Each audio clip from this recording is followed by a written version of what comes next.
Hasard, fatalité, destin ou providence, les mots importent peu.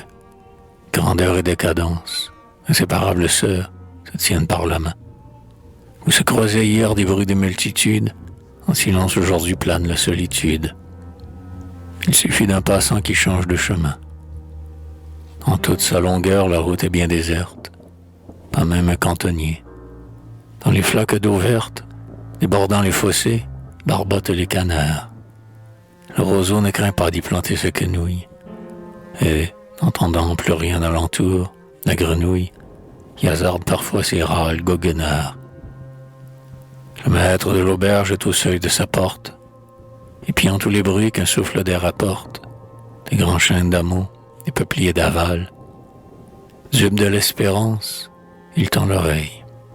Il doute, s'il ne reconnaît pas au tournant de la route une chaise qui roule ou le trot d'un cheval. Rien. Le jour passe. Rien dans la campagne morne.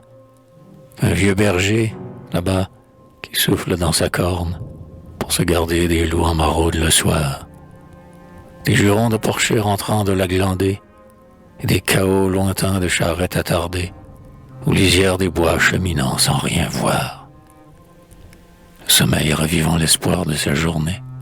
En songe, il entrevoit l'auberge illuminée, projetant comme un phare une riche lueur, éblouissant la nuit une lieue à la ronde. En bas, la foule attend.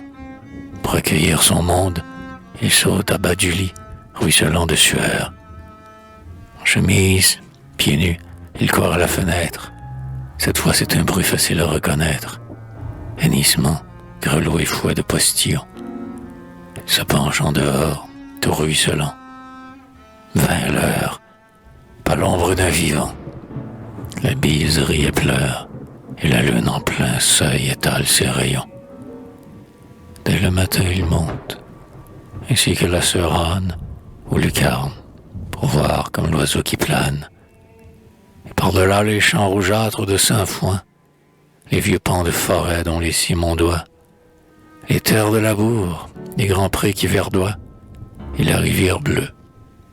Il aperçoit au loin un viaduc géant bâti d'une seule arche, rasant les parapets.